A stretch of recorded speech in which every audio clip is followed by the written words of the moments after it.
The Aga Khan Academy's Talent Identification Program selects and nurtures academically promising students from rural Meghalaya, providing them access to its world-class education in Hyderabad.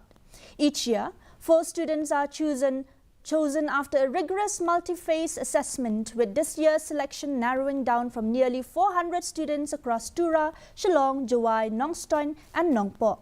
Dean of Admissions Arjun Puri highlighted the immense potential of Meghalaya's youth and expressed optimism about their future contributions.